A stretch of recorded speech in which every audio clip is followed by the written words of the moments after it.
Episode 31 आखिर कौन सी दुनिया में पहुंच चुका है मास्टर आदि। एक कुछ देर और आदि से बात करने के बाद वे सभी लोग वहां से निकल जाते हैं और फिर कुछ देर बाद आदि भी वहां से निकल जाता है और जैसे ही वह दोबारा टेलीपोर्ट होने के लिए टेलीपोर्टर पर जाता है पर हरे रंग के बटन पर टेलीपोर्ट होने के लिए क्लिक करता है तभी उसे उसके हैंडसेट सिस्टम पर एक नोटिफिकेशन आती है।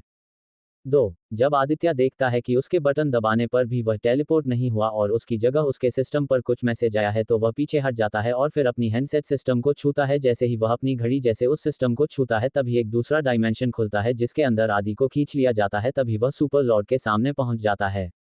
उसकी मुलाकात सुपर लॉर्ड के साथ पहली बार नहीं हुई थी, वह पहले भी कई बार काम के सिलसिले में उनसे ताल्लुकात कर चुका था। 3 आखिर ये सुपर लॉर्ड क्या बला है। ये super Lord SR commando group के एक नामी आदमी थे। जीस कमांडो ग्रुप को इस पूरे के पूरे अस्त्रा जिसमें सारे यूनिवर्स मल्टीवर्स और उनसे भी ऊपर की कई सिस्टम आते हैं वह सभी अस्त्रा के अंतर्गत ही आते हैं। उस अस्त्रा के सबसे ताकतवर 2 आदमी जो कि उसी अस्त्रा के लीडर भी थे उनके द्वारा ही एसआर कमांडोज नाम का ये ग्रुप शुरू हुआ था और उन दोनों लीडर का नाम था एटीजी और केटीएम। ये दोनों हमारे इस अस्त्रा के बाहर भी बहुत ज्यादा शक्तिशाली थे और कोई आदमी जो उनके नीचे काम करता हो फिर वह कैसे शक्तिशाली नहीं हो सकता। 4 ये सुपर लॉर्ड भी बहुत ज्यादा शक्तिशाली, इनकी शक्ति बहुत ज्यादा थी, इनका ओहदा इस ब्रह्मांड के भगवान से भी बड़ा था। तभी वह आदि की तरफ देखकर कहते हैं मिस्टर कमांडो मुझे माफ करना अगर मैंने आपको डिस्टर्ब किया हो या जबरदस्ती कहीं से खींच लिया हो, लेकिन मैं आपको बताना चाहता हूं कि आप जिस मिशन को कर रहे थे उसे रोक दिया गया है और जिस भी वर्ल्ड में आप थे उसके आसपास के सभी यूनिवर्स को हमेशा के लिए बंद कर दिया गया है। 5 क्योंकि उन यूनिवर्स में नेगेटिव पावर थी और वहां सिस्टम कुछ ठीक नहीं चल रहा था और उधर पर हमारी रेंज से बाहर की एक्टिविटीज भी हो रही थी, इस वजह से हमें उन्हें बंद करना पड़ा। मैं तुम्हें कुछ और 3 से 4 अच्छे मिशन बताता हूं जिनमें से तुम किसी एक को कस कर सकते हो। मुझे ये ऑर्डर ऊपर से आया है कि मैं तुम्हें किसी अच्छे मिशन में ही भेजूं, इसलिए मैं तुम्हें कुछ मिशन दिखाता हूं। इतना बोलकर वह अपनी जब से 4 कार्ड निकलते हैं और उन सभी को आदि को पकड़ा देते हैं और फिर उसे बोलते हैं कि तुम इनमें से किसी एक वर्ल्ड को चूज कर लो, तुम वही जाओगे। और एक और बात, अब से तुम एक एसआर कमांडो नहीं रहे हो। 6 इससे पहले कि तुम मुझसे कुछ पूछो मैं खुद ही तुम्हें सब कुछ बता देता हूं। तो बात यह है कि तुम्हारी सारी शक्तियां तुम्हारे उसे मिशन के साथ ही बंद हो चुकी है और अगर हम इस पोर्टल को दोबारा खोलते हैं जिसमें तुम्हारी शक्तियां भी कैद हो चुकी है तो ये हमारे उसूलों और कानून के खिलाफ होगा। इसलिए मैंने तुम्हें ये 4 कार्ड दिए हैं, जैसे ही तुम इनमें से किसी एक कार्ड का इस्तेमाल करोगे बाकी तीनों कार्ड उसे इसमें गायब हो जाएंगे। फिर जैसे ही तुम्हारा मिशन पूरा होगा तब तुम्हें दोबारा तुम्हारी शक्तियां मिल जाएगी और उसे मिशन को करने के लिए तुम्हें ये कार्ड ही स्पेशल शक्तियां देगा। इसके बारे में तुम्हें उसे समय पता चल जाएगा जब तुम इसका इस्तेमाल करोगे। और जहां तक मुझे लगता है तुम्हें इसे इस्तेमाल करना आता ही होगा क्योंकि एकेडमी में तुम्हें ये वाली शिक्षा भी सिखाई ही होगी। 7 इससे पहले कि आदि भी उन्हें कुछ बोल पाता उसके सामने की जगह धुंधली होने लग जाती है और वह वापस से उसी जगह पहुंच जाता है जहां वह पहले था। उधर पहुंचकर आदि एक कुर्सी पर बैठता है और कुछ देर उसे कुर्सी पर ही बैठकर कुछ सोचता रहता है। उसे समझ ही नहीं आ रहा था कि अचानक से यह मिशन कैसे खत्म हो गया, जबकि इतना बड़ा ब्रह्मांड बंद होना कोई मजाक की बात तो नहीं है। ऊपर से मेरी इतनी सालों की मेहनत भी उसके साथ ही चली गई, अब क्या मजाक है ये। रोती हुई आवाज में आदि ने चिल्लाते हुए कहा। अगर कोई उसकी आवाज सुन लेता तो वह हंसी के मारे पागल ही हो जाता। 8 फिर वह अपनी जेब से उन 4 कार्ड को निकालता है और सामने टेबल एक एक करके रख देता है। फिर वह एक एक करके सबको देखने लगता है। पहले कार्ड में बर्फ वाली दुनिया की पिक्चर शो हो रही थी, फिर वह दूसरे कार्ड की दुनिया में देखता है। वह एक एशियन सिटी जैसी दुनिया थी और उसे चित्र में ऐसा दिख रहा था जैसे उसे दुनिया में एक शहर है जहां पर रात हो रखी है और उसे शहर में हवा और जमीन में मुर्दे लटके हुए हैं। उन्हें देखकर आदि की पेंट गीली हो चली थी। फिर वह तीसरे कार्ड में देखा है तो उसे उसमें एक रेतीली और डेजर्ट वाली दुनिया दिख रही थी, साथ ही उसे दुनिया में समुद्र भी थे और वह हरी भरी भी थी। इस दुनिया को देखकर आदि को थोड़ा अच्छा लगता है क्योंकि वह उसके स्टैंडर्ड से मेल खा रही थी। फिर उसने चौथे कार्ड में देखा तो उसका कार्ड में भी तीसरी कार्ड जैसी मिलती जुलती दुनिया का ही अनुभव हो रहा था। 9 जैसे कि वह चौथे कार्ड को उठाता है तभी उसे कुछ अजीब लगता है और चक्कर से आने लगता है, लेकिन उसकी आंखें 1 घंटे तक खुली ही रहती हैं और उसे मानसिक रूप से चक्कर आ जाता है। फिर जैसे ही उसका ध्यान वापस आता है तो वह पता है कि वह एक कमरे में बैठा हुआ है, लेकिन अब वह उसे कमरे को नहीं पहचान पा रहा था। तभी वह अपने आप की तरफ उंगली करते हुए कहता है मैं कौन हूं और तुम कौन हो। तभी उसके सामने बैठा हरी चमड़ी वाला आदमी जिसकी नाक तोते जैसी लंबी थी वह कहता है परिवर्तन की दुनिया में तुम्हारा स्वागत है। 10 तुम अपनी याददाश्त भूल चुके हो, अब लगता है तुम्हें उसे दुनिया में ले जाना ही होगा जहां पर तुम बनोगे master hey tears of joy. तभी आदि की आंखें बंद हो जाती हैं। कुछ देर बाद आदि एक कुर्सी में बना हुआ था और उसके सामने वही हरी चमड़ी वाला आदमी बैठा हुआ था। वह दोनों इस समय एक स्पेसशिप में थे और वह आदमी प्रोजेक्टर के सामने चल रहे चित्र में किसी आदमी से बात करते हुए कह रहा था, मैंने इस लड़के को पकड़ लिया है, अब हम इसे एक नया मिशन देंगे जिसमें इसका नाम पहले से निर्धारित हो चुका है, अब बस देखना यह है कि अपने मिशन को सफल बन पाएगा। एपिसोड 32 आदि बना अतिक। अब क्या होगा। किसी दुनिया में एक पति पत्नी का जोड़ा आपस में बात कर रहे थे।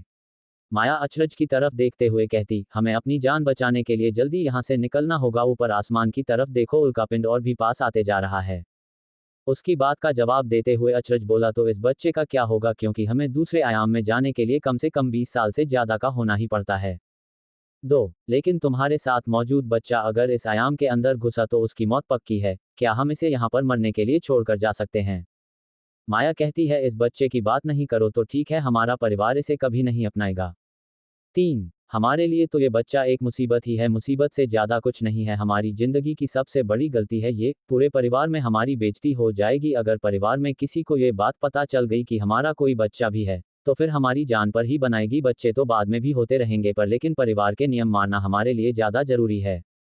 और यह बात तो तुम भी जानते हो कि हम अगर इसे आयाम के अंदर लेकर गए तो इसके साथ साथ हमारा बचना भी नामुमकिन हो जाएगा, कि फिर भी तुम सोचते हो कि तुम इसे अपने साथ ले जाना चाहते हो। माया अचरज के हाथ पकड़ती है और उसकी आंखों में देखकर कहती है, बच्चे बाद में भी हो जाएंगे, लेकिन अभी हमारे यहाँ से निकलना जरूरी है और हमारी जान बचाने के लिए अगर एक बच्चा कुर्बान हो जाए तो। अचरज कहता है, तो क्या इससे तुम्हारी यह मतलब है कि मैं अपने पहले बच्चों को ऐसे अकेला करने के लिए छोड़ देंगे।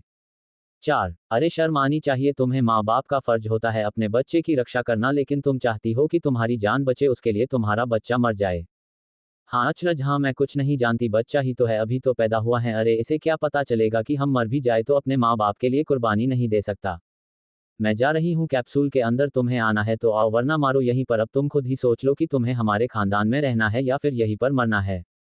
5 माया की बात सुन अब अचरज के भी भाव बदलने लग गए थे। उसने अपने हाथ में पकड़े हुए लड़के को देखा जिसकी आंखें खुली थी और वह स्नेह के भाव से अपने पिता को देखे जा रहा था। तभी अचरज उसकी तरफ देखकर कहता है, अभी तुम 15 दिन के भी नहीं हो, तुम्हें क्या हो सौभाष है, अगर तुम मर भी जाते हो तो तुम्हें थोड़ी ना पता चलेगा। 6 अचरज एक शक्तिशाली और बहुत बड़े खानदान से है और वही उस खानदान का सबसे बड़े वारिश में से एक है। ये बात सोचते हुए अचरज कहता है, मैं इतना शक्तिशाली आदमी एक बच्चे के पीछे पड़ा हुआ हूं, अगर एक बच्चे की कुर्बानी से मेरी जान बच्चा है तो इसमें मेरा ही फायदा है। 7 और वैसे भी अगर यह बच्चा जिंदा बच गया और उसके जिंदा रहते मेरे खानदान को पता चल गया तो मेरी मौत तो वैसे ही पक्की है। फिर मैं अपने बच्चे के गले में लगे हुए एक लॉकेट को देखता है और बच्चे से कहता है कि आखिरी निशानी है मेरी तुम्हारे गले में, इसको याद रखना अगर जिंदा बचे तो। 8 तभी उसे माया की जोरदार आवाज सुनाई देती है, वह उल्कापिंड और भी पास आते जा रहा है, अगर तुम अभी यहाँ से नहीं चले तो फिर चलने लायक नहीं बचोगे। तभी माया उसके पास फिर से आती है और उसके हाथ से बच्चे को छुड़ाकर बच्चे को खाई में फेंक देती है और अगले ही पल अचरज को खींचते हुए कैप्सूल के अंदर ले जाती है और कुछ ही देर में वह कैप्सूल हवा में उड़ता है और वहां से गायब हो जाता है। अचरज वीरानी को दुख तो हो रहा था परंतु फिर उसे ऐसा लग रहा था कि वह एक बहुत बड़ी मुसीबत से बच चुका है और माया को भी ऐसा ही लग रहा था, परंतु उन्हें कहाँ पता था असली मुसीबत तो आने वाली है, चाहे वह अभी ना आए परंतु कभी ना कभी तो आएगी ही। 9 दूसरी तरफ जो बच्चा गिरा था वहां पर एक लाल रंग की रोशनी आती है और उससे आवाज आती है, चच बुरी बात है, बुरी बात है, बहुत बुरी बात है, वीरानी खानदान के सबसे बड़े वारिश कूड़े कचरे की तरह यहाँ पड़े हुए हैं, परंतु इन बेचारे को भी क्या पता ये कौन से खानदान से है। अगले ही पल वह लाल साया उस बच्चे को उठाता है और वहां से गायब हो जाता है। वह उस जगह से बहुत रहस्यमय ढंग से गायब हुआ था परंतु सोलार ग्रह में यह आम बात थी। इंटरवल 30 साल बाद 10 एक शहर में बने हुए एक अकादमी में अंदर एक विशेष चीज को पाने के लिए प्रतियोगिता हो रही थी। एक लड़का जो कि दिखने में ज्यादा सुंदर तो नहीं पर जो भी उसको ध्यान से देख ले वह लड़का उसको मोह लेने वाला, वह कदकाठी से पूरी तरह विकसित था जिसका नाम था अतीक। वह वारजोन की एक तरफ खड़ा हुआ था और वह अपने सामने खड़े एक हटे कटे लड़के की तरफ देखकर कहता है, शमशेर वर्मा तुम क्या सोचते हो, साइकोपैथ को हथिया लिया तो क्या अब सिंडिकेट भी तुम्हारे हाथ में आ जाएगा। नहीं।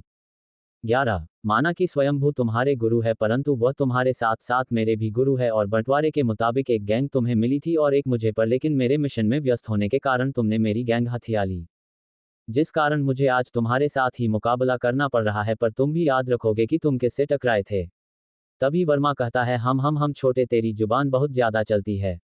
कोई बात नहीं। अब की बार वर्मा ने रोबदार आवाज में कहा, अगर तेरी जवान बहुत ज्यादा चलती है तो मेरे हाथ बहुत ज्यादा चलाते हैं, आज तेरी जवान के साथ तेरे दांत भी बाहर निकाल दूंगा, फिर देखूंगा कि तू कैसे बोलता है। उसने इतना कहा ही था कि तभी एक बेल बजती है और मुकाबला आरंभ होता है। 12 पहली बारी वर्मा की थी। वर्मा अपने जेब से 2 खंजर निकालता है और उनमें अपने अंगूठे को लगाकर अपने हाथ से उनमें शक्तियां भरने लगता है और अगले ही पल हवा में कूदकर उन दोनों खंजर को पूरी रफ्तार में अतीक की तरफ फेंक देता है। सर अंडरस्को अंडरस्को अंडरस्को आवाज गूंज उठती है और इसके जवाब में अतीक भी अपने चाकू निकालता है और वर्मा की तरफ देखकर खाता है। वाह वर्मा, तूने ये तकनीक बहुत अच्छे से सीखी है, पर लेकिन मैंने जो तकनीक सीखी है वह तेरी तकनीक से भी एक लेवल ऊपर है। 13 अतीक की आंखों से हरे रंग की रोशनी निकलती है और जैसे ही वो रोशनी अतीक के चाकुओं से लगती है वह अगले पल हवा में उड़ते हैं और तेज रफ्तार में खंजरों की तरफ दौड़ पड़ते हैं। अगले ही पल वह दोनों हमले टकरा जाते हैं। जोरदार आवाज होती है, दोनों के हमले नष्ट हो चुके थे। 14 वर्मा खूंखार आवाज में कहता है, तू मेरे हमले से कैसे बच सकता है? अब देखना तुझ पर कौन सी तकनीक का इस्तेमाल करूंगा मैं। वरना इतना कहता है और अपने दोनों हाथों को एक साथ जोड़कर ऊपर उठना है और उसमें नीले रंग की शक्तियां भरने लग जाती हैं। फिर वह जोर से कहता है, वाइल्ड ईगल पावर, और उसके हाथों से एक नीले रंग का ईगल निकलता है और तेज रफ्तार में अतीक की तरफ बढ़ने लगता है। अतीक इसे देखकर अपनी तलवार निकालता है और यूनिवर्सल पावर भरता है और अपनी एसासिन वाली तकनीक का इस्तेमाल कर उस तलवार से ईगल को एक ही हमले में काट देता है।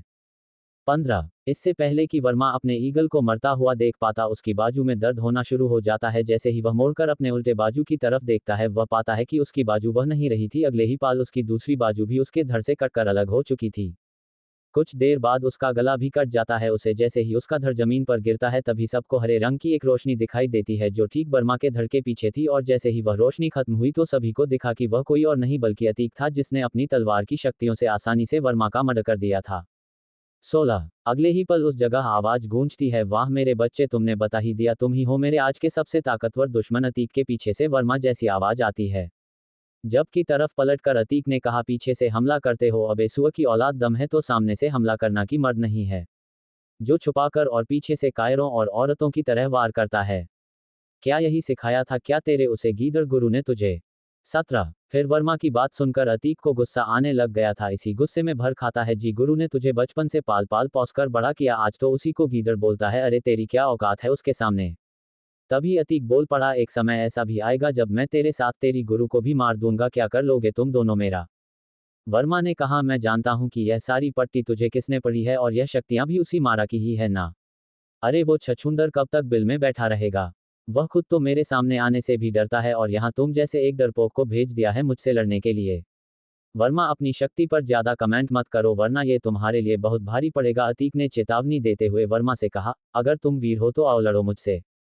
अगले ही पल वर्मा और अतीक के बीच घातक हमले शुरू हो जाते हैं। अब ये हमले इतने घातक थे कि जहां पर वह दोनों मुकाबला कर रहे थे वह स्टेज तक तबाह हो चुका था और देखने आए दर्शक आधे से ज्यादा तो घायल ही हो गए थे और बाकी के वहां से भाग चुके थे। तभी अतीक बोलता है, ब्लू फ्लेमिंग लोटस, और अगले ही पल उसके हाथों में एक नीले रंग का जलता हुआ कमल आ जाता है और वह उसे कमल को वर्मा की तरफ फेंक देता है।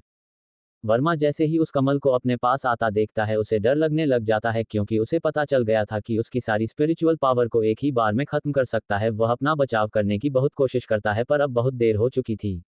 वह हमला सीधे जाकर वर्मा से टकरा ही जाता है।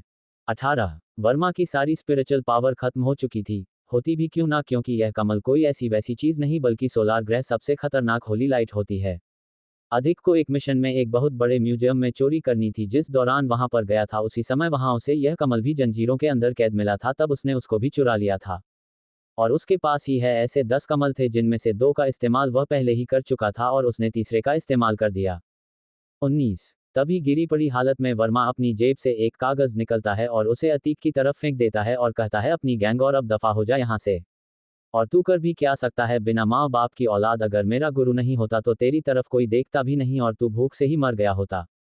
लेकिन तू उस गुरु का भी नहीं हुआ, तूने उसे भी धोखा दिया और उसके शिक्षा को भी, तभी तो तू एक हत्यारा बन गया। 20 ये बात सुनकर अतीक को बहुत गुस्सा आता है और वह वर्मा को उठाकर एक लाफा उसके मुंह में मारता है और फिर कहता है, आइंदा तूने मेरे परिवार या फिर माँ बाप का जिक्र किया तो क्या ज्यादा से ज्यादा तो जिंदा नहीं बच पाएगा, ज्यादा से ज्यादा तेरी साइकोपैथ खत्म हो जाएगी।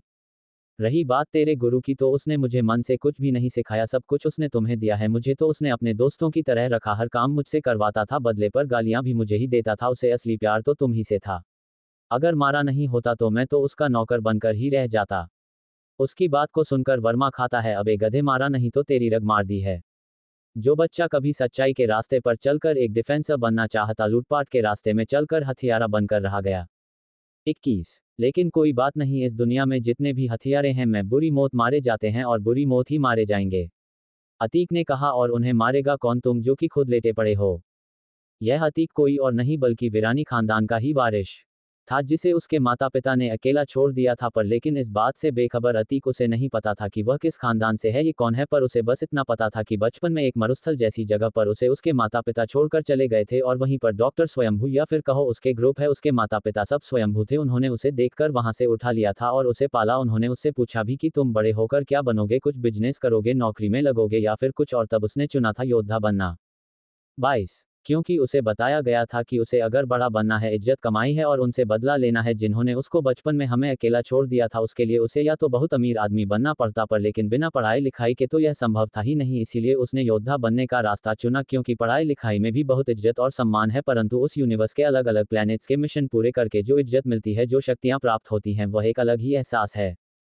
23 इस दुनिया में शक्तिशाली बनने के दो तरीके होते थे, पर माना एक ही गया है कि हमें शक्तिशाली बन के एकेडमी ज्वाइन करके ही मिशन मिल सकते हैं। उसके लिए एक तो अमीर होना बहुत जरूरी है। मैं किसी बड़े खानदान की सिफारिश अगर अतीक चाहता तो ऐसा अपने गुरु की मदद ले सकता था, परंतु जब उसे इस बात का आभास होने लगा गुरु ने उसको ज्यादा कोई अहमियत नहीं दी है, बल्कि जो चीज उसके हिस्से में आनी थी वह भी वह दूसरे शिष्यों को दे रहे हैं, तो इस बात से वह भड़क उठा और एक दिन उसने ठान ली किया वह कभी सच्चाई का रास्ता नहीं सुनेगा, क्योंकि भलाई और सच्चाई से कभी शक्तिशाली नहीं बना जा सकता। उससे इज्जत सम्मान जरूर मिलती है, लेकिन शक्तिशाली बनने के लिए और इस दुनिया में अपना राज चलाने के लिए बुराई का रास्ता ये बनाना पड़ता है, और उसने भी ऐसा ही किया। उसने दूसरे तरीके को अपनाया। वह ऐसा करना तो नहीं चाहता था, पर लेकिन जब उसने एक रात आश्रम में गुरु को किसी से यह बात करते सुना कि उनकी नज़रों में उनके 3 शिष्यों की ही अहमियत है और बाकी बचा अतीक को उनके के लिए कोई मायने नहीं रखता, क्योंकि उनको अतीक का स्वभाव अच्छा नहीं लगता। उनके मन में ऐसी भावना भरी हुई थी कि अतीक के कोई माता पिता नहीं थे, जिस कारण उसे कोई संस्कार और सीख नहीं मिली। गुरु ने ही बचपन से पाला था, परंतु अपने दूसरे साथियों के साथ इतना व्यस्त रहते थे कि ज्यादा उसकी तरफ ध्यान नहीं देते थे, क्योंकि वह अपनी अलग ही दुनिया में रहता था। कुछ समय बाद अतीक ने तंग आकर अपने गुरु की कोई इज्जत ना रखते हुए उनका अपमान किया और आश्रम से बाहर निकल आया। परंतु उसने फिर भी नहीं सोचा था कि वह बुराई के रास्ते पर चलेगा। उसके मन में चाहे जितनी भी हीन भावना हो, परंतु उसे इस बात का डर था कि अगर उसने बुराई का साथ दिया तो एक दिन उसकी मौत पक्की है। क्योंकि जब सोलर प्लेनेट के जिस देश में अतीक रहता था वहां एक बड़ा सिस्टम तैयार हुआ, तब उसमें 2 सिस्टम टीम थी, परंतु समय के साथ साथ पहले वाला सिस्टम आगे बढ़ता गया और ईमानदारी की राह पर चलता रहा, परंतु दूसरे वाले सिस्टम में ईमानदारी के लिए कोई जगह नहीं थी। वह धीरे धीरे अंधेरे में डूबते चले गए, क्योंकि उस सिस्टम के अंदर कुछ बेईमान लोग थे जो हर जगह अपना ही राज चाहते थे, जिस वजह से वह गंदे काम करने लगे, अपनी मनमानी चलने लगे, अपनी सरकार बनाने लगे और बिना मतलब के लोगों का कत्ल करवाने लगे। जो भी उनसे लड़ता है या फिर उनके खिलाफ आवाज उठाता वह उसको खत्म कर देते थे। और कुछ समय में दूसरे सिस्टम ने पूरे देश पर अपना इतना कोप फैला दिया कि अब उनके मामले में कोई हस्तक्षेप नहीं करता था। पहले सिस्टम का काम यही था कि वह सिर्फ और सिर्फ आर्थिक स्थितियां देखेगा। दूसरे सिस्टम को बाकी की सारी शक्तियां मिली हुई थी, परंतु उन्होंने अपनी सारी शक्तियों का गलत उपयोग किया और वह पहले सिस्टम के कामों में भी टांग अड़ाने लगे और उनकी पोजीशन हटाने की भी उन्होंने बहुत कोशिश की, परंतु उन्हें भी नहीं पता था कि पहले सिस्टम के पास उनसे ज्यादा ताकतवर लोग होंगे जो उन्हें हमेशा हमेशा के लिए शांत करने की शक्ति भी रखते हैं, जिस वजह से दोनों सिस्टम में टकराव की स्थिति उत्पन्न हो गई। धीरे धीरे टकराव ने लड़ाई का रूप ले लिया। इन दोनों सिस्टमों के बीच कई बार घटक लड़ाइयां हुई, जिसमें हर बार सिस्टम 2 का मुंह की खानी पड़ी और सिस्टम 2 बर्बाद होकर रह गया और उसकी जितनी भी शक्तियां थी वह आज सारी की सारी सिस्टम 1 के पास है, जिसमें अब पूरा देश चल रहा है और आज भी उनकी लड़ाई चल रही है, परंतु दुनिया के 90% लोग आज भी सिस्टम 1 की तरफ है, जबकि सिस्टम 2 में तो गंद मचा हुआ है। 24 अतीक बुराई को चुनना तो नहीं चाहता था, पर जब वह आश्रम से निकला था तब से एक बेहद शक्तिशाली आदमी मिला, जिसने उसे अपने गुरु के खिलाफ भड़काया, बहलाया, फुसलाया और अपने साथ शामिल कर लिया। वह आदमी कोई आम इंसान नहीं था, वह शैतानी शक्तियों का मालिक मारा था, जिसने अतीक को अपने गंदे रातों में शामिल किया और गलत चीजों को भी अच्छा बताकर हथियारा बनाया। कत्ल करना, चोरी करना, बड़े बड़े दंगे करना, लड़ाइयाँ करना, बड़ी बड़ी हाथ मारना, ऐसे ऐसे काम अतीक ने सीखे, क्योंकि बचपन से ही बहुत ज्यादा होशियार था और उसने अपनी सारी होशियारी इस मामले में ही दिखाई, क्योंकि वह भी जानता था सिस्टम नंबर 1 है तो बहुत ज्यादा शक्तिशाली, उसके पीछे बहुत से शक्तिशाली लोगों का हाथ है जो चाहे तो चुटकी बजाते ही अतीक जैसे दिखने वाले लाखों को खत्म कर सकें। परंतु अतीक उनसे नहीं डरता, क्योंकि उसे पता था सिस्टम 2 भी कोई अरी गहरी चीज नहीं है, उसके पीछे भी बहुत से शक्तिशाली लोग छिपे हुए थे और तो और उन्होंने अपने साथ सारी काली शक्तियों, साया, राक्षसों आदियों को कर रखा था। 25 अभी तक अतीक का किसी भी सिस्टम 1 वाले से टकराव नहीं हुआ था, परंतु फिर भी उसे डिफेंसर कम्युनिटी से बहुत डर लगता था।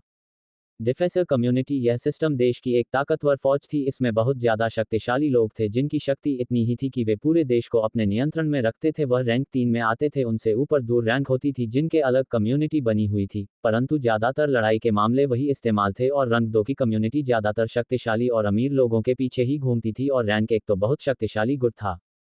उसकी शक्ति इतनी थी कि वह चाहता तो मिलकर दूसरी और तीसरी रैंक वालों को खत्म कर सकता था। वह ज्यादातर सिगरेट मिशन और दूसरी धरती के मिशन को ही संभालते थे और वहीं से जो सारे के सारे मामले को ऊपर से संभालते थे।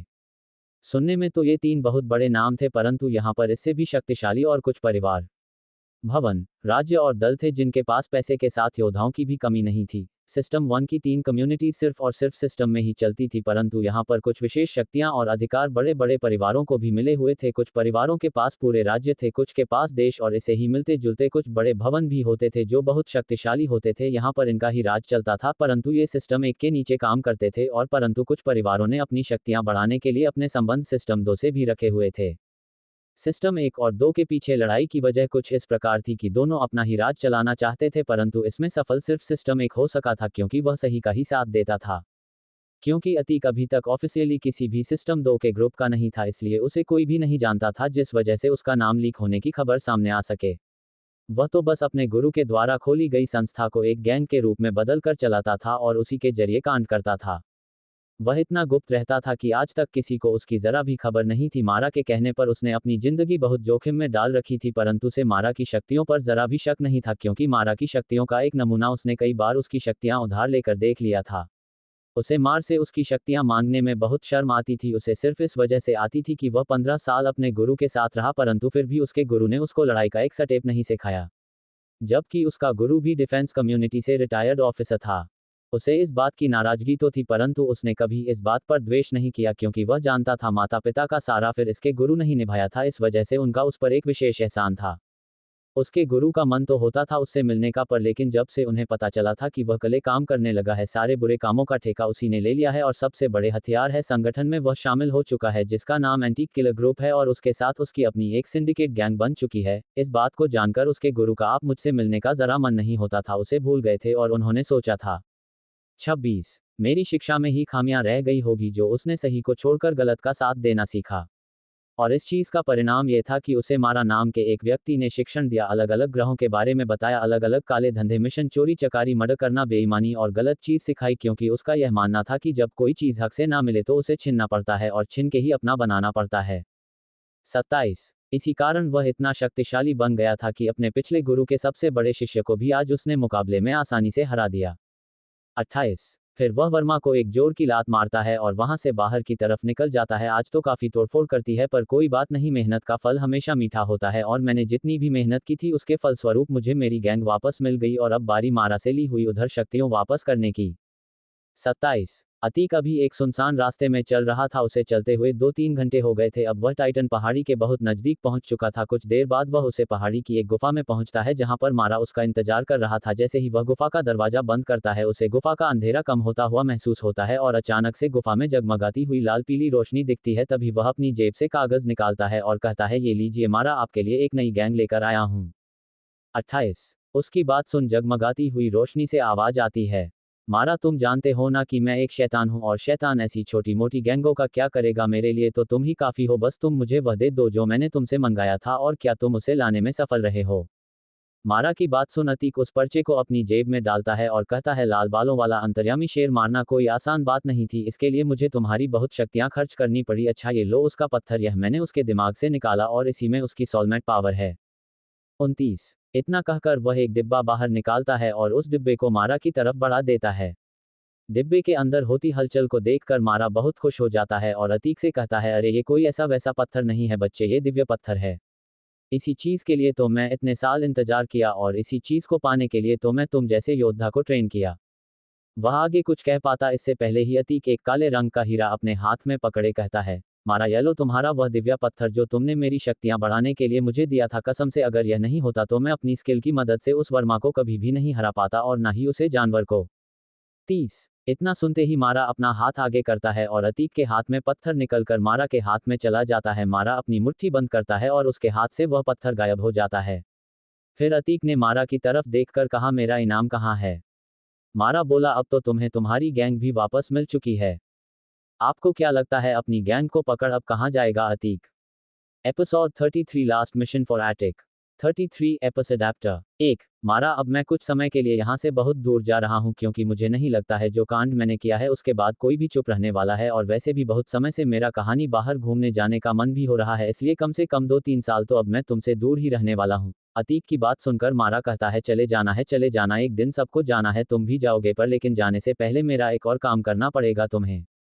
2 कहो मारा क्या काम है तुम बेझिझक होकर कहो आखिरकार तुम मेरे दोस्त हो तुम्हें हर समय मेरा साथ दिया अंधेरे से मुझे बाहर निकाला प्रकाश दिखाई तुमने मुझे विशेष पहचान दी अपनी शक्तियां दी क्या मैं तुम्हारा इतना सा काम भी नहीं कर सकता मारा उसकी बात को सुनकर हंसते हुए कहता है हाँ तुम मेरे दोस्त हो जाने से पहले मैं तुम्हें एक बहुत जरूरी काम दूंगा क्या तुम अभी इस काम को करने जा सकते हो अतीक ने कहा वैसे भी मुझे बहुत जल्दी है किसी भी समय स्वयंभू के आदमी मुझे पकड़ने आ सकते हैं मैं आज रात ही तुम्हारा काम करने को तैयार हूँ उसकी बात सुन मारा ने कहा तो सुनो फिर और इस बात को ध्यान से सुनना।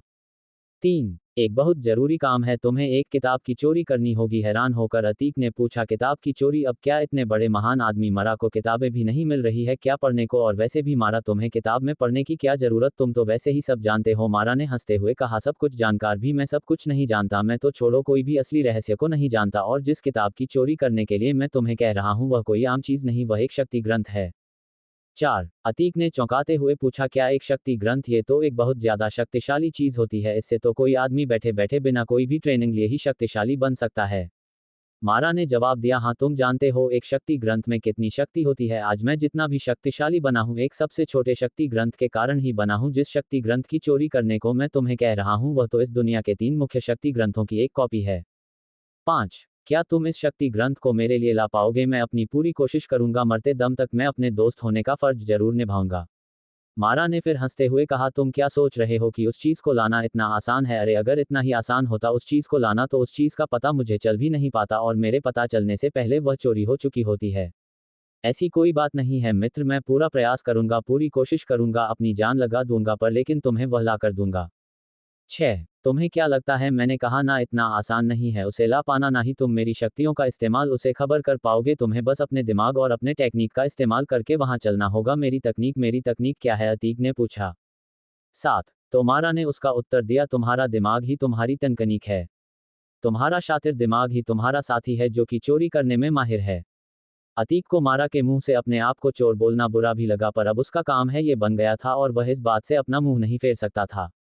8 तुम वहां चले तो जाओगे पर तुम्हारा वहां से लौटना इतना ही मुश्किल जितना कि बाहर निकली मछली का दोबारा पानी में जाना। तो क्या तुम अभी भी वहां जाना चाहोगे? हो अतीक जवाब देता है मैं जरूर जाऊंगा इस बार रूठे मन से अतीक ने कहा तो कहां पर है तुम्हारी वह लोकेशन जहां मुझे जाना है और तुम्हारे लिए चोरी करके एक किताब लानी है उसकी बात का जवाब देते हुए मारा ने कहा। 9 देवदौड़ का स्थान नाम की जगह में 3 पहाड़ियां हैं जिनमें से पहली का नाम स्टोन हिल पर्वत दूसरी का नाम मंगोछा पर्वत और तीसरी का नाम बचधार पर्वत है। कहने को तो ये तीनों पहाड़ियों एक साथ जुड़ी हुई थी लेकिन असलियत में ये तीनों पहाड़ियां कम से कम 5-5-5 किलोमीटर के डिस्टेंस में फैली हुई थी। अतीक ने चौंकते हुए कहा मैंने सुना है देवदौड़ और राजगीर का नाम। मारा ने आगे कहा जैसा कि तुम्हें पता ही होगा स्टोन हिल पर्वत में इस दुनिया का एक बहुत शक्तिशाली आदमी वास करता है जिसकी शक्ति इतनी है कि हम चाहकर भी उसका कभी पता नहीं लगा सकते कि वह कौन है और कहां से आता है। हम तो छोड़ो कोई भी उसका पता नहीं लग सका है वह कब से है किस लिए है क्यों है ये बात किसी को भी नहीं पता। वह किसी रहस्यमय देव की तरह है जो सदियों से वहां पर वास करता है। 10 उसे पहाड़ी में जाना तो खतरे से खाली नहीं परंतु तुम्हें उसे पहाड़ी में नहीं जाना है तुम्हें मंगोछा पर्वत पर जाना है जो कि देवदौड़ के उत्तर में स्थित है। देवदौड़ अपने आप में ही एक अलग देश था। इस दुनिया के बहुत से शक्तिशाली रहस्य वहां छुपे हुए थे। देवदौड़ के अंदर घुसते ही वहां साल में 3 पहाड़ियां दिखती थी जो 5-5 किलोमीटर के वर्ग में फैली हुई थी जिसमें पहली बार स्टोन हिल थी जो कि दक्षिण से शुरू होते देवदौड़ की ईस्ट साइड पर बनी हुई थी और बीच की बाड़ी जिसका नाम अंगोछा पर्वत था वह सीधे नॉर्थ में बनी हुई थी और तीसरी बड़ी जिसका नाम बचधार था वह वेस्ट की तरफ थी। 11 तभी मारा के हाथ में एक नक्शा आ जाता है और वह उसे नक्शे को अतीक की तरफ बढ़ाते हुए कहता है ये रहा उसे जगह का नक्शा जहां तुम्हें जाना है। तुम ही हो सकता है वहां पहुंचने में 1 महीना लग जाए और आते समय भी और बीच के काम में तुम्हें और बीच में लग सकता है इसलिए मैं तुम्हें 5 महीने का समय देता हूं। उसके अगले 5 साल तक तुम्हारी जिंदगी से तुम्हें कोई काम नहीं करना होगा। 12 फिर मारा बोला जैसे ही तुम देवदौड़ पहुंचोगे तुम्हें वहां की जरा सी मिट्टी उठाकर इस नशे में रखनी होगी और उसके बाद यह नक्शा अपने आप तुम्हें तुम्हारी राह दिखा देगा। तुम्हें किसी से कुछ पूछने की जरूरत नहीं पड़ेगी। ये तुम्हें हर दिशा खुद बताएगा, बस बीच में जो मुसीबतें आएंगे उनसे तुम्हें खुद ही बचाना होगा। अपने दिमाग का इस्तेमाल करके जाओ जाओ और जाकर ले आओ मेरे लिए वह शक्ति ग्रंथ, फिर उसके बाद तुम 5 साल की लंबी छुट्टी में हो और मैं तुम्हें ज़्यादा से ज़्यादा 5 महीने का वक्त दे चुका हूँ, जाओ और ले आओ। इतना कहने के बाद एक लाल रंग की रोशनी दिखाई दी और मारा वहां से गायब हो गया। 13 मारा के गायब होने के बाद अतीक ने अपने मन में सोचते हुए कहा, हमारा का बच्चा तो गायब हो गया, इसने तो मुझे बताया ही नहीं, मैं जाऊंगा कहां से, लगता है मुझे ही कुछ करना होगा। 14 अगले दिन सुबह सूर्य उदय होते ही एक लड़का एक बड़े से शहर में पहुंचता है। उसने अपने मुंह में एक गमछा लपेट कर रखा हुआ था, जिस वजह से उसे चाह कर भी कोई नहीं पहचान पाता। उसने गमछे को लपेटा ही इस तरह था कि इसकी आंखों के अलावा उसके मुंह का बाकी का हिस्सा दिख नहीं रहा था, बस उसका माथा दिख रहा था। बहुत शहर में ट्रांसपोर्ट कॉरपोरेशन के ऑफिस पहुंचता है और अंदर पहुंचते ही वह देखता है कि अंदर बहुत भीड़ भड़ाका था और अंदर बहुत शोर मचा हुआ था। तभी वह एक ऑफिस बाहर पहुंचता है और अंदर देखकर कहता है, मुझे देवदौड़ के लिए जाना है। अगले ही पल अंदर काउंटर से 2 आंखें उसकी तरफ देखती हैं। 15 पहले तो अतीक ने ऑफिस के अंदर मौजूद किसी पर गौर नहीं किया था। जैसे ही उसकी नजरें उसकी तरफ देख रही 2 आंखों पर पड़ी, वह बिल्कुल चुपचाप खड़ा होकर उसको देखने लगा। उसके सामने ऑफिस के अंदर एक बेहद सुंदर लड़की बैठी हुई थी, जिसकी आंखें ये सब बता रही थी कि वह परियों की तरह खूबसूरत है। अगले ही पल अतीक उस लड़की की आंखों से अपनी नजर हटा लेता है और दूर देखने लग जाता है। खुद के ऊपर से उसकी नजरें हैं देख वह लड़की दंग रह गई, क्योंकि आज तक चाहे बच्चा हो, जवान हो या बुढ़ा, जिसने भी उसकी तरफ देखा वह उसे और उसकी सुंदरता को देखता ही रह गया था। 16 ऐसा उसकी जिंदगी में पहले कभी नहीं हुआ था कि किसी लड़के ने 2 सेकंड में ही उससे अपनी नजर हटा ली हो, पर यहाँ तो अतीक था। माना कि अतीक के पास उसकी खुद की कोई शक्तियां नहीं थी, पर जितने भी समय वह अपने गुरु के साथ रहा था उसने पूरा समय ब्रह्मचर्य का पालन किया था। उनके आश्रम के आसपास कोई पंछी तक पर नहीं मार सकता था, तो वहां पर औरत या लड़की का दिखाना तो नामुमकिन था। अतीक हमेशा ध्यान में रहता था और ध्यान करने के कारण उसका दिमाग आज इतना तेज था कि वह बड़े बड़े शक्तिशाली और अमीर लोगों की आंख में भी मिट्टी भर देता था। 17 कभी लड़की उसकी तरफ देख कर खाती है, जी आपको कहाँ का टिकट चाहिए। सोलार ग्रह शक्तियों के मामले में आम दुनिया से तो लगता वह बहुत एडवांस बन चुका था और कुछ चीज अभी भी वहां पर वैसे की वैसी ही रह गई थी जैसी वह शुरू हुई थी। जब अतीक ने लड़की के मुंह से अपने लिए पूछे गए सवाल का जवाब दिया, उसे देवदौड़ जाना है, तो लड़की ने कहा, इतनी दूर झांसी तो आपको कम से कम 5 गाड़ियां बदलनी होगी और आपको पहुंचने में भी कम से कम 40 से 50 दिन तो लग जाएंगे। सोलर ग्रह बहुत ज्यादा विकसित हो चुका था, शक्तियों का अपना अलग स्थान था, शक्तिशाली लोगों का अपना स्थान था, परंतु जो आम लोग थे उनके लिए तो व्यवस्था दूसरी धरतियों के जैसी ही थी।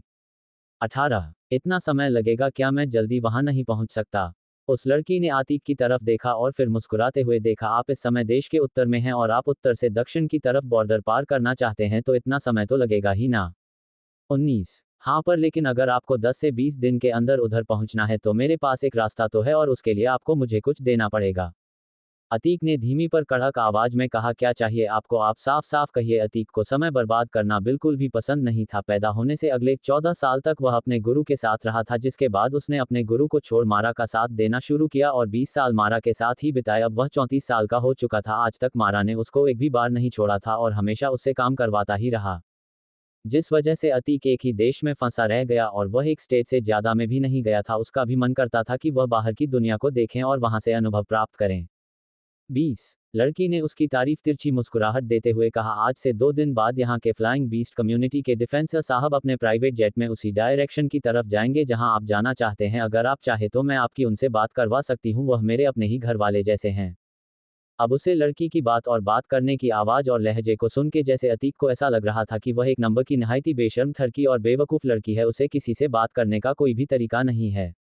एक पल के लिए अतीक ने जल्दी वहां पहुंचने के लिए उस लड़की की बात पर विचार किया, पर अगले ही पल उसने ये सोचकर अपने हाथ खड़े कर दिए। उसे इस बात का डर था कि कहीं इसी शहर में रहने के कारण डिफेंसर उसको पहचान ना जाए।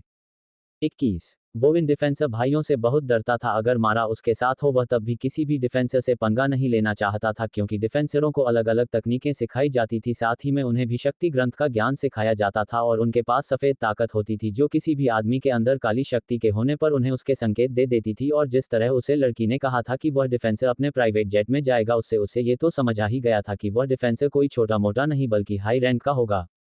22 माना कि अतीक के शरीर में कोई काली शक्ति नहीं थी, परंतु मारा ने अपनी काली शक्ति शरीर के अंदर भेजी थी, जिसका एक अंश अभी भी उसके शरीर में ही रह गया था।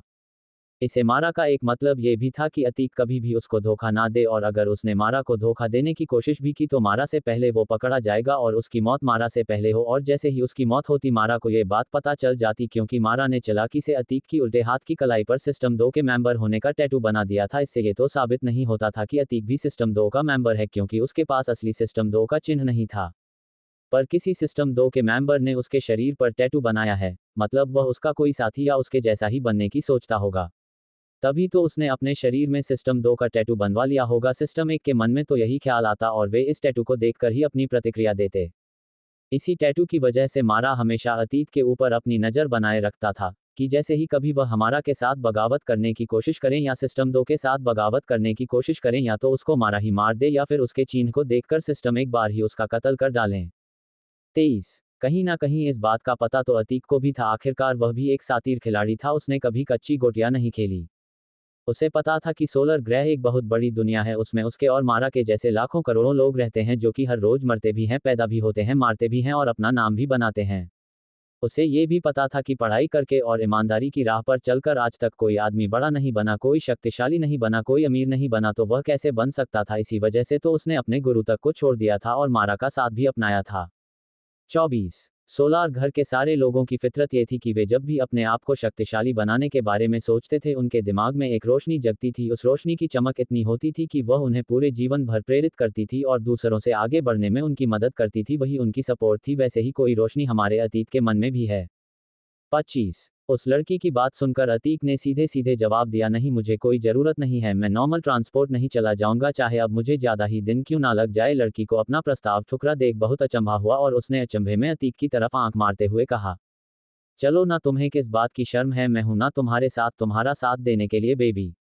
26 अतीक ने कहा, मैंने बोला ना, मुझे नहीं जाना है, मुझे मेरा टिकट पकड़ा और मैं यहां से चलते बनता हूं, शांत हो जाओ बेबी, शांत। वह इससे आगे कुछ कह पाती कि तभी अतीक ने चिल्लाते हुए कहा, बेवकूफ लड़की, तब से तेरी बकबक सुने जा रहा हूं मैं अंडस को क्या तुम्हारा पति हूं, नौकर हूं, गुलाम हूं, जो तुम्हारी बात सुनूंगा तुम्हारे मुंह से, अपने लिए बच्चे सुनूंगा। अगर तुमने मुझे 2 मिनट के अंदर टिकट नहीं दी तो मैं तुम्हारा मुंह तोड़ दूंगा। उसकी धमकी भरी बातें सुन उसे लड़की के चेहरे में झूठ मूठ के आंसू निकल आए और वह रोने लगी। रोते रोते वह कहने लगी, तुम बहुत बुरे हो। बात यह थी कि वहां पर अतीक अकेला नहीं था, बल्कि वहां पर मौजूद ज्यादातर मर्दों का ध्यान उस लड़की की तरफ था, और जैसे ही उन्होंने उस लड़की की आंख में आंसू देखे उन्हें अधिक पर बहुत गुस्सा आने लगा। वह सभी चिल्लाते हुए एक साथी के पास पहुंचे। 27 और पहुंचते ही एक लड़के ने कहा, क्या हुआ मैम, आपको सनाया मैम? अतीक ने अपने मन में कहा, सनाया नाम तो अच्छा है, काश थोड़ा दिमाग भी होता तो वैसे आगे कुछ सोच पाता। कि सनाया रोते हुए कहा, मैंने तो सिर्फ इनसे ये पूछा था कि आपको कहाँ जाना है, पर बार बार मुझे बोले जा रहे थे मेरे कमरे में चलोगी क्या मेरी। जब मैंने इनकी बात पर मना की तो यह मुझे धमकी देने लगे कि यह मुझे आज रात ही उठा लेंगे और मार डालेंगे। तभी एक मर्द ने चिल्लाते हुए कहा, अबे साले, तेरी इतनी हिम्मत कि तू उठवाएगा इसको। वहां खड़े सारे के सारे मर्द अब चौड़ में आ चुके थे, कुछ उसे लड़की के चक्कर में और कुछ ये बात सोचकर कि कौन है हमारे इलाके के अंदर जो हमारी बेटियों को छेड़। तभी एक मर्द अतीक के पास चलता हुआ आता है और उसे धक्का देकर नीचे गिरा देता है। अतीक को समझने का मौका ही नहीं देना चाहता था कोई भी। इससे पहले कि वह मर्द और कुछ और कर पाता, एक जोर की किक उसकी छाती में पड़ती है और वह 10 कदम दूर जा करता है। 28 वह आदमी चीखते हुए कहता है, हाय राम, मैं मर गया, मेरा क्या होगा। उसे वो किक अतीक ने ही मारी थी, जिससे उसकी छाती में गहरा डेंट सा पड़ चुका था। तू कौन है और तेरी हिम्मत कैसे हुई मुझे करने की। इससे पहले कि वह कुछ और अपने मुंह से निकाल पाता कि सभी लोग देखते हैं कि उनके सामने खड़ा लड़का अतीक अपने चेहरे से अपने गमछे को निकलता है और उसके चेहरे को देखकर सभी लोग डर जाते हैं। सभी लोग करते हुए कहते हैं, मामा मामा मामा, मास्टर अतीक। अतीक अपने चेहरे पर चश्मा लगाता है और अपनी रोबदार आवाज में कहता है, जिस किसी को भी अब मुझसे कोई दिक्कत है वह मुझसे बात कर सकता है। क्या मैं इस लड़की को छेड़ सकता हूं या नहीं, इसका फैसला लेने का हक भी उसका होगा। पर उसके सामने खड़े लोगों की तो उसके चेहरे को देखकर सिटी पिटी गुल हो गई थी, यहां तक कि वह लड़की भी डर के मारे पीछे की तरफ गिर गई थी। आखिर अतीक के चेहरे में ऐसा क्या देख लिया था सब लोगों ने, जिसे देखकर सभी लोग चुप पड़ गए। एपिसोड 34 कौन सी मुसीबत है ये। एपिसोड 34 1 सोलार एक लाल धब्बे जैसा था, बहुत ज्यादा गर्म था और वहां की ज्यादातर मिट्टी भी लाल रंग की ही थी, वह किसी रेगिस्तान से कम नहीं था। इस समय मियाँ भाई को अपने सामने देखकर सभी लोगों के पसीने छूट गए थे। एक तो पहले से ही इतनी गर्मी थी, दूसरा आज उन्हें खतरनाक चेहरा देखने की वजह से और पसीना पड़ रहा था। ये चेहरा कोई और नहीं अतीक का था। 2 इस शहर के अंदर अतीक एक और पहचान थी जो कि मियाँ भाई के नाम से प्रसिद्ध थी। यह एक मल्टीटास्क गुंडा था जो पैसे के लिए हर काम करता था, पर फिर भी सिस्टम या किसी की नज़र इस पर इसलिए नहीं पड़ी क्योंकि दुनिया में ऐसे छोटी मोटी गैंग चलने वाले और मामूली गुंडे बहुत थे और वह कभी सिस्टम 2 का साथ नहीं देते थे, क्योंकि यह बात भी सब जानते थे कि बड़े बड़े डिफेंस सर्विस वाले अफसर अक्सर अपने समुदाय तैयार करते थे। इसी वजह से बहुत से लोगों को यही लगता था ये भी किसी डिफेंसर का ही आदमी है और ये अपने दायरे में रहकर ही अपना राज चलाते थे। वैसी ही सिंडिकेट गैंग थी जिसका मालिक कोई और नहीं अतीक था। 3. सभी को यही लगता था कि यह नॉर्मल गुंडा है, पर किसी को भी नहीं पता था कि वह भी सिस्टम 2 की तरफ आकर्षित है। चाहे सभी को ऐसा ही लगता हो कि यह कोई नॉर्मल गुंडा है, पर फिर भी उसका खौफ उसे शहर में बहुत ज्यादा था। 70% शहर उसके नाम से चलता था। लेकिन जब अतीक अपने काम के लिए शहर से बाहर गया तो वह लंबे समय तक लौट कर नहीं आया। इसी दौरान वर्मा ने अपना राज शहर में फैलाना शुरू कर दिया था। माना कि वर्मा और उसके गुरु शहर में नहीं रहते थे। सिंडिकेट में जितने भी आदमी थे उनमें से ज्यादातर कोई इकट्ठा उसके गुरु नहीं किया था। लेकिन जब अतीक ने लौटकर वर्मा को हराया तो अपनी जान वापस उसे छीन ली और अब उसमें उसका ही कंट्रोल था। और आखिरी मिशन में जाने से पहले अतीक ने अपनी जान का सारा बोझ अपने एक भरोसेमंद आदमी रामपाल के हाथ में छोड़ दिया था, जो बचपन से ही उसी के साथ रहता था। उसका भी गुरु स्वयंभू ही था, पर अपने भाई जैसे दोस्त अतीक के लिए उसने उन्हें भी छोड़ दिया। 4. सभी लोग अब तक बहुत डर चुके थे और किसी की भी उसके सामने बोलने की हिम्मत नहीं हो रही थी। बहुत से लोग शहर में नहीं थे, जिस वजह से उन्हें नहीं पता था कि यह आदमी कौन है। इसी वजह से पास में ही खड़े एक शख्स बोल पड़ता है, अरे इतने दुबले पतले लड़के से तुम लोग कैसे डर सकते हो। माना कि उस आदमी ने किक खाकर नीचे गिरी आदमी को देखा था, लेकिन उसे ऐसा लग रहा था ये छोटे मोटे एक्शन तो कोई भी कर सकता है।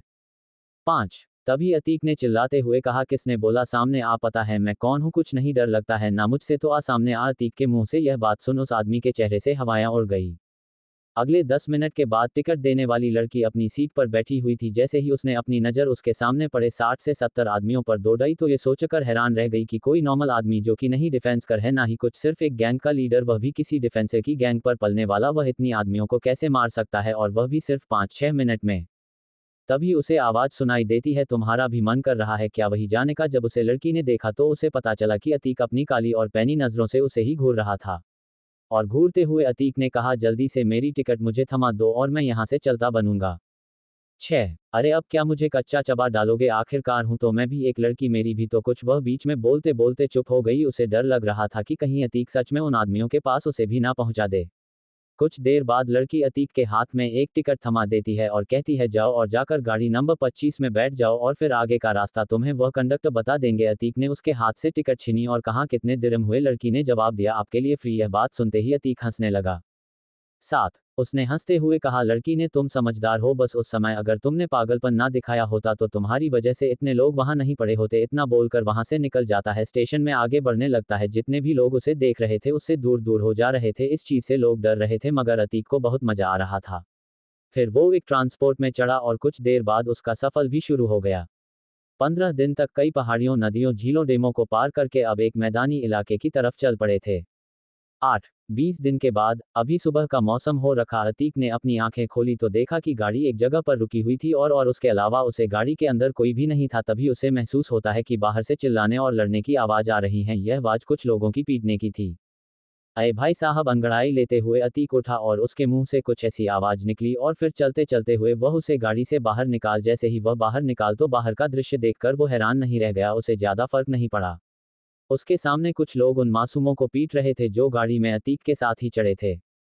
9. अतीक को फर्क पड़ना तो चाहिए था और उसे नहीं पड़ता। वह भी क्या कर सकता था, उसे दुनिया से कुछ भी लेना देना ही नहीं था। उसे तो बस खुद से ही मतलब था।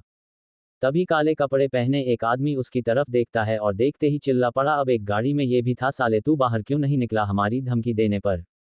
कहाँ इस गाड़ी का ड्राइवर। कभी एक आदमी का गला पड़ते हुए उसे काले कपड़े पहने हुए ने कहा, साले ड्राइवर मरना है क्या तुझे। जब मैंने बोला था जितने भी लोग गाड़ी में उनसे भी को बाहर निकाल, तूने इसको क्यों रहने दिया गाड़ी में। ड्राइवर ने डरते हुए जवाब दिया, अरे साहब मुझे छोड़ दीजिए, मुझे नहीं पता, मैंने कहा था। इन्होंने नहीं सुना।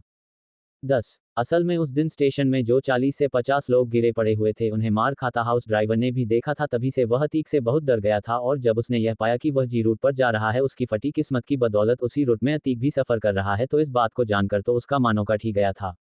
और इसी कारण से उसने अपने पहले का रूट भी बदला था और उसकी जगह इस रूट पर अपनी ड्यूटी लगवा ली थी और उसकी किस्मत तो उसका साथ देने ही नहीं वाली थी। तभी तो जिस गाड़ी में वह चढ़ा उसी में अतीक भी चढ़ा और बाद में वह चलने को तैयार भी हुआ, तो कुछ समय बाद ही उसे यहाँ उसकी किस्मत ने तो मान उसका पूरा ही साथ छोड़ दिया हो। गुंडों के कहने पर उस ड्राइवर ने सभी लोगों को तो गाड़ी से बाहर निकाल दिया था, पर उसकी इतनी हिम्मत ही नहीं हुई थी कि वह अतीक को उसकी नींद से भी जगा सके।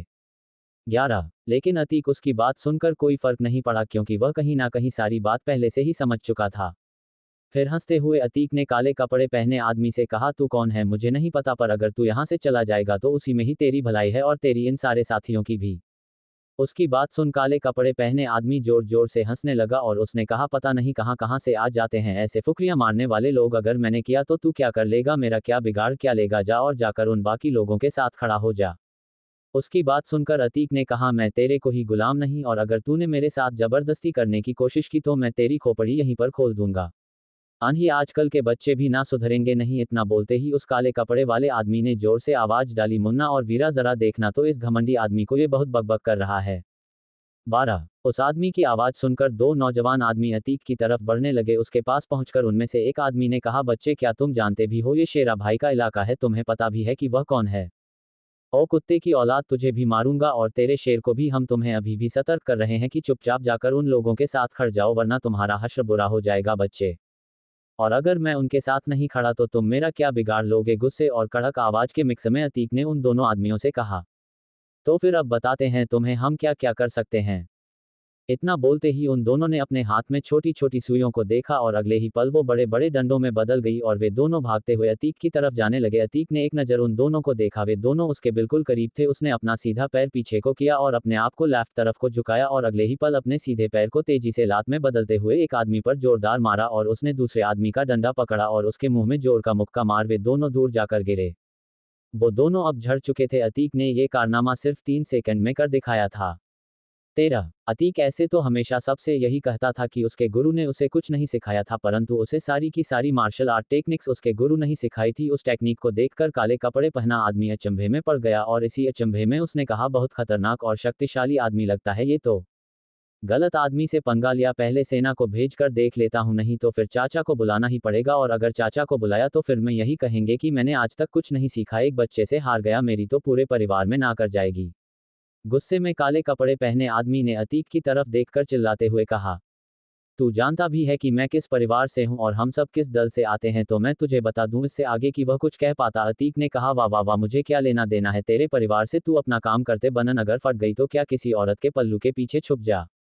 14 तुम्हें अभी पता नहीं है कि तुम किस आदमी से पंगा ले रहे हो। मैं गुलाटी परिवार से हूं, हमारा गुलाटी दल देश के 3 सबसे बड़े दलों में से एक है और मैं साइबर एरिया के ब्रांच का इकलौता लीडर हूं। ये बात सुनते ही जैसे अतीक को कुछ याद आता है, पर वह कुछ का पता कि इससे पहले ही बहुत से लोग उसके पास पहुंच चुके थे और उसे पर हमला करने ही वाले थे। जैसे ही वे लोग उसे पर हमला करने के लिए आगे बढ़े, उसने भी हम एक छलांग लगे और एक एक मारते ही 5 लोगों को पीछे की तरफ गिरा दिया। अगले ही पल उनके भयानक युद्ध शुरू हो गया।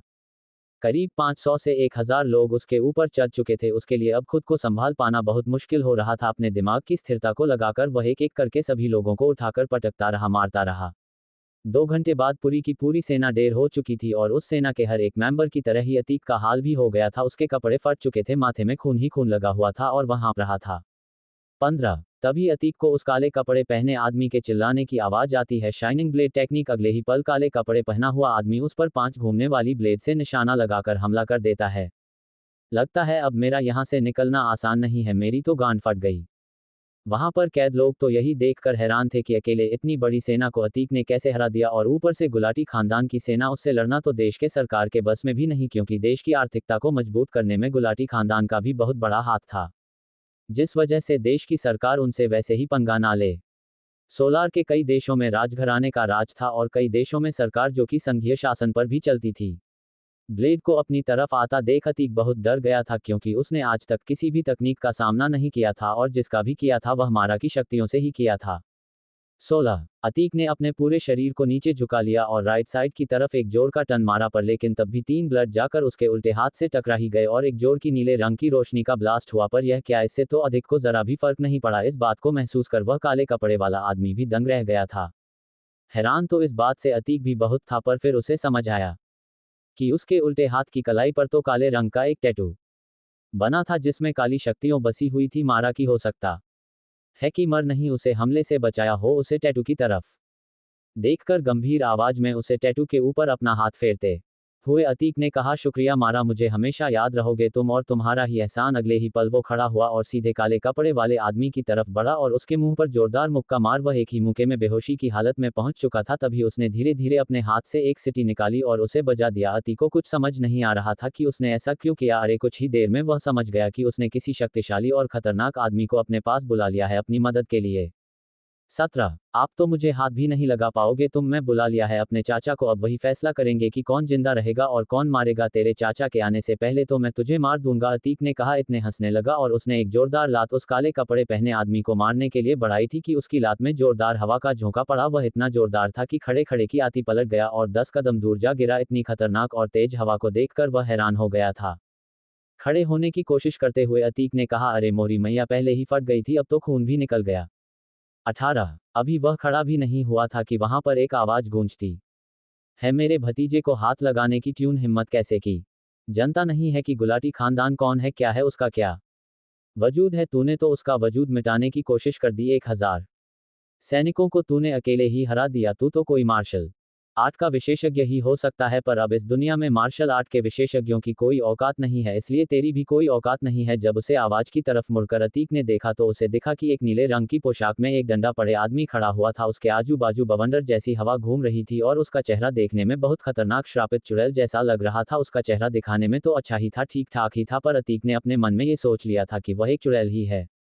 19 अतीक उसकी तरफ देखकर अपने आप से बड़बड़ाया, अरे ये इंसान है या बवंडर या फिर दोनों का मिक्स? उसे आदमी को ठीक की बात पता चल चुकी थी और उसने हंसते हुए कहा, बेटे तुमने सही कहा, मैं नहीं इंसान हूं ना ही बवंडर, मैं इंसान और बवंडर दोनों का मिक्स हूं, मैं ब्लेंडर हूं। है क्या? 1 मिनट अनहा, सॉरी सॉरी, जल्दी जल्दी में मेरे मुंह से गलत चीज निकल गई। मेरे कहने का मतलब था मैं क्या हूं? भतीजे तुम्हें पता है कि मैं क्या हूं? पागल चाचा, तुम इंसान ही हो, बस तुमने हवा तत्व की तकनीक में महारत हासिल कर रखी है। 20 नहीं, तुम ना वह सो कॉल्ड ब्लैंडर हो ना ही कुछ बवंडर हो, तुम नॉर्मल इंसान हो। अभी इसको जल्दी से खत्म करो। एपिसोड 35 आसमान से उठ रहा थी।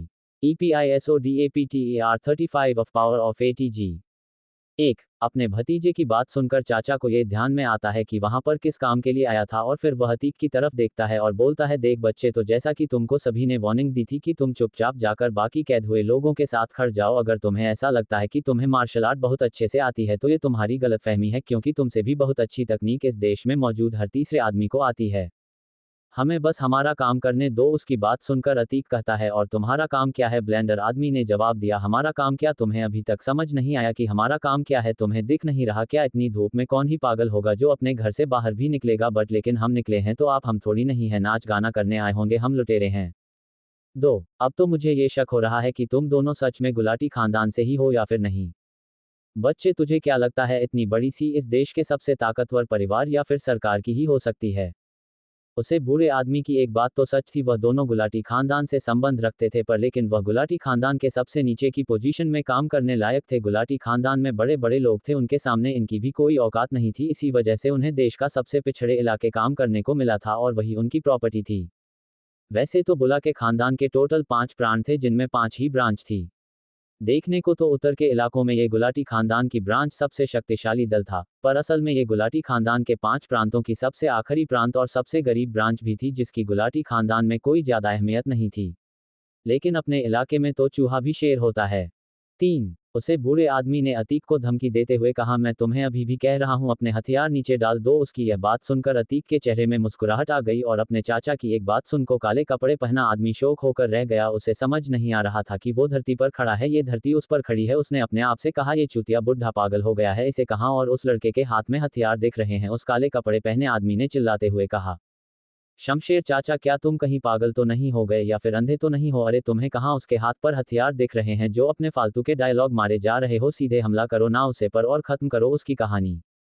4 चाचा ने उसकी बात सुन एक बार उसकी तरफ देखा और एक बार अतीक की तरफ, फिर अतीक की तरफ उंगली दिखाते हुए कहा, बेवकूफ लड़के, बिना हथियार के मुझसे लड़ने चला है? जा पहले जाकर कहीं से हथियार तोला, बिना हथियार के कैसे लड़ेगा मुझसे? अतीक ने कहा, ठीक है मैं हथियार तो ले आता हूं, पर तुम्हारा ये भतीजा मुझे जाने नहीं देगा, यह मुझे यही रोक लेगा, जिस कारण मैं हथियार लेने नहीं जा पाऊंगा और इसमें तुम्हारा टाइम भी बर्बाद होगा। आपका कुछ बूढ़े चाचा की बात सुनकर अतीक को यह पता चल गया था कि वह बूढ़े आदमी का दिमागी संतुलन हिल चुका है, इस वजह से उसने उसका फायदा उठाने की सोची। अतीक ने फिर उस बूढ़े आदमी से कहा, अगर तुम इसको पकड़कर रखते हो तो मैं जाकर अपना हथियार ला सकता हूँ। हाँ कोई बात नहीं, मैं इसको पकड़ के रखता हूँ बेटा, तुम जाओ और जाकर अपने हथियार लो, मुझे भरोसा है तुम पर, तुम हथियार लेकर आओगे, फिर हम दोनों मुकाबला करेंगे, ये मुकाबला मुकाबला होगा। 5। अपने चाचा की यह बात सुन तो मानो उसे काले कपड़े पहने आदमी के पैरों तले जमीन ही खिसक गई हो। उसने सोचा, ये बुढ़ा मेरे बाप का भाई कैसे हो सकता है, ये पागल है, एक नंबर का लगता है, मुझे उसे ही बुलाना पड़ेगा, यार क्या करूं। अगली ही पल काले कपड़े पहने हुए आदमी अपनी उंगली में पहनी हुई अंगूठी की तरफ देखा है और उसके रतन को जोर जोर से घिसने लग जाता है। वह ऐसा करना तो नहीं चाहता था, पर जब से उसने अतीक के हाथ में वह चिन्ह या फिर कहो कि टैटू देखा था, वह उसे कैद करना चाहता था, उससे कुछ सवाल पूछना चाहता था। 6। कुछ देर बाद सभी देखते हैं कि आसमान में एक काले रंग की रोशनी चमकने लग जाती है, आसपास बहुत से काले बादल भी इकट्ठा हो गए थे। तभी सबको एक हाथी जैसी चीज की जोर से चिल्लाने की आवाज आती है। ये क्या, बादलों ने इकट्ठा होकर एक गोलाकार द्वारा का निर्माण कर दिया था, जिसके अंदर से एक बड़ा सा विकराल सूंड वाला हाथी बाहर निकल रहा था। वह आसमान से नीचे की तरफ आ रहा था।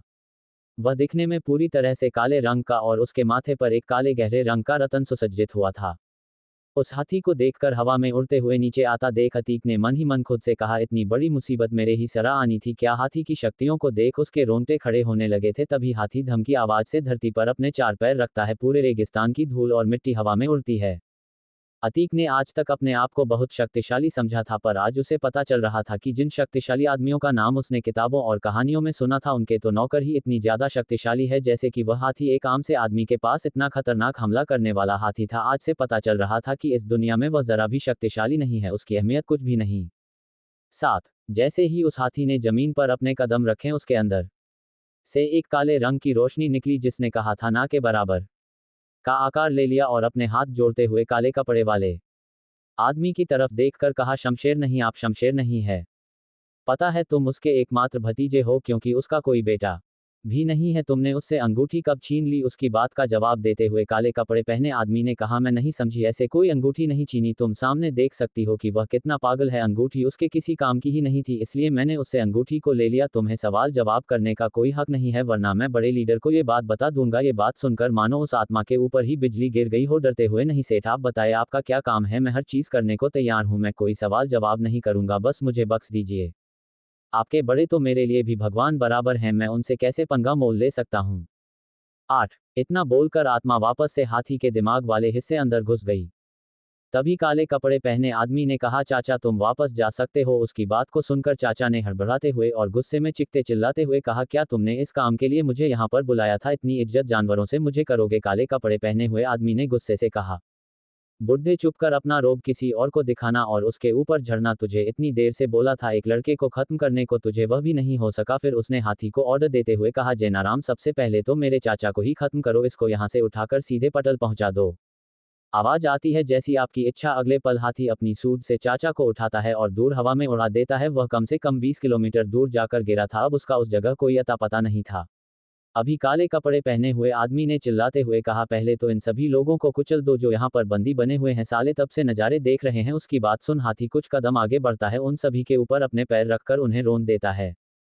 9। कुछ देर बाद जब वह उस जगह से दूसरी तरफ चाहता है तो देखते हैं कि उसने जिन जिन इंसानों के ऊपर अपने पैर रखे थे, उनका शरीर देखने लायक भी नहीं बचा था, वे सभी पपड़ी के बराबर बन चुके। इन सभी लोगों की ऐसी दर्दनाक हालत होती देख कोई फर्क नहीं पड़ रहा था, ना ही अतीक को, ना ही उस काले कपड़े पहने हुए आदमी को, क्योंकि उसे आदमी का अभी यह रोज का काम बन चुका था कि कुछ लोगों को उसने माराना ही है, और अतिया तो था ही हथियार। उसने तो कई हजारों लाखों लोगों की कई बार जान ली थी, आतंकी हमले करवाए थे, बहुत से गंदे गंदे और घटिया मिशनों ने उसने अपना सहभाग लिया था। उसे इस बात से कोई फर्क नहीं पड़ रहा था कि उसके सामने बड़े लोग मरते हैं या जीते हैं, उसे तो बस अपनी जान की चिंता हो रही थी।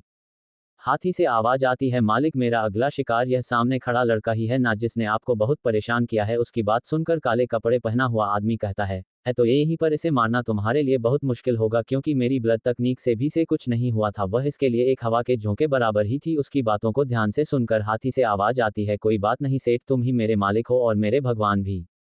10। और जिस आदमी ने मेरे भगवान का अपमान किया है वह मेरे पैरों तले रौंदा जाता है। अगले ही पल वह हाथी भागता हुआ अतीक के पास जाता है। अतीक के रोंगटे खड़े हो चुके थे। वह हाथी एकदम से अपना पैर अतीक के ऊपर रख देता है। कुछ सेकंड तक सन्नाटा बरकरार रहता है। जब वह हाथी अपने पैर को पीछे हटाता है तो वह ये देखकर हैरान रह जाता है कि अतीक का एक बाल भी बांका नहीं हुआ था। अतीक भी इस नज़ारे को देखकर बहुत हैरान था। उसे समझ नहीं आ रहा था कि ऐसा कैसे हो सकता है। कुछ देर पहले जी साथी ने इतनी बड़ी बड़ी गाड़ियों को भी चकनाचूर करके रख दिया, 100 से भी ज्यादा लोगों को मार के रख दिया, वह भी एक ही बार में। उसके अतीक के ऊपर पैर रखते ही अतीक का कुछ भी नहीं बिगड़ा। 11 असल में जिस दौरान हाथी ने अतीक के ऊपर पांव रखा था उस समय अतीक के शरीर के चारों तरफ एक गोल्डन कलर की रोशनी आकर एक कवच बन चुकी थी जो कि किसी को भी नहीं दिख रहा था। इसी वजह से अधिक की जान बची थी। पर लेकिन अतीक को फिर से यही लगता है मारा के बनाए हुए टैटू ने उसकी जान बचा ली थी। पर यह बिल्कुल ही झूठ बात से असल में कोई ऐसी चीज थी जो अतीक के ऊपर बचपन से लेकर आज तक अपनी नजर बनाए हुए थी। वह चीज क्या थी इसके बारे में अतीक को तो क्या किसी को भी पता नहीं था। मैंने तुम्हें कहा था ना इस लड़के में कुछ तो खास है, देख लो तुमने इसके ऊपर अपना इतना बड़ा पैर रख दिया परंतु फिर भी कुछ नहीं हुआ। 12 अब मुझे ऐसा लगता है कि यह ऐसे नहीं करने वाला है, इसे हमें अपनी कैद में लेना ही पड़ेगा और फिर जाकर बड़े लीडर को इस बात के बारे में बताना ही होगा क्योंकि इसने हजारों की संख्या में हमारी सेवा के आदमियों को मारा है। इसे हम ऐसे नहीं जाने देंगे। उन सभी की भरपाई अब यही करेगा। 1000 सैनिकों को मार सकता है तो 1000 सैनिकों के बदले में अकेला भी हमारी गुलामी कर सकता है। कुत्ते सोचकर काले कपड़े पहना हुआ आदमी जोर जोर से कुछ मंत्र पढ़ने लग जाता है। जैसे ही उसका मंत्र पढ़कर खत्म होता है आसमान में एक बड़ा सा पिंजरा दिखने लगता है। जैसे ही वह हाथी और अतीक पिंजरे की तरफ देखते हैं वह दोनों उसे देखते ही रह जाते हैं। तो क्या लगता है आपको कि कैसे बच पाया है अतीक हाथी के पैर से जानने?